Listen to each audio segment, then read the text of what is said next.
Les procédures qui sont appliquées dans le poste de pilotage d'un avion de ligne avant décollage sont d'une grande complexité.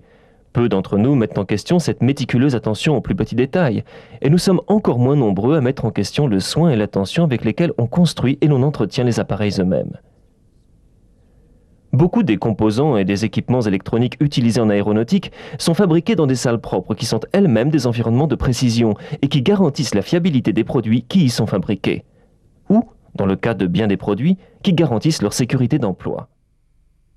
Dans une unité de haut niveau de propreté comme celle-ci, tous les membres du personnel de salle propre ôtent leurs vêtements de ville et leurs chaussures dans des vestiaires situés près de l'entrée du bâtiment.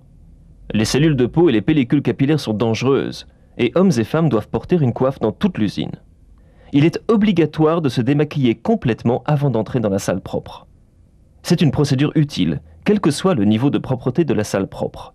Les produits de maquillage sont élaborés à partir de substances dangereuses pour l'environnement de la salle propre. Dans le meilleur des cas, ces substances peuvent endommager le produit en cours de fabrication. Et la prochaine séquence a trait au nettoyage et au brossage. Les lavabos devraient normalement se trouver dans la zone grise. Cependant, cela pourra varier en fonction des entreprises.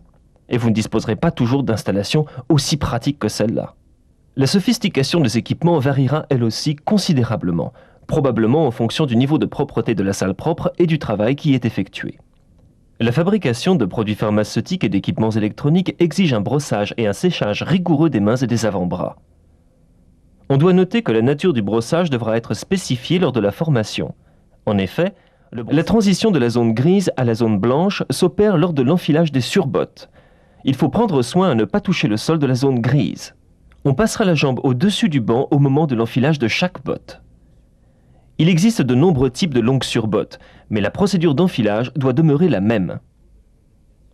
Des tapis de contrôle de la contamination sont presque toujours posés du côté blanc du banc d'habillement, pour s'assurer que les semelles des chaussures sont complètement vierges de particules. Tout vestiaire de salle propre devrait être équipé d'un grand miroir pour que chacun et chacune puisse s'assurer qu'il ou de la salle propre, les procédures de déshabillage dépendront du type de tenue portée et de la fréquence à laquelle elle est habituellement nettoyée et décontaminée. Dans les salles les plus propres, cela peut se traduire par un changement de tenue quotidien, auquel cas les vêtements utilisés seront déposés dans la zone de collection en partant. Dans la plupart des salles propres, on change de tenue moins fréquemment, et le déshabillage se déroulera selon une procédure exactement inverse de celle de l'habillement, en commençant par les gants, puis les chaussures, avant de passer de l'autre côté du banc.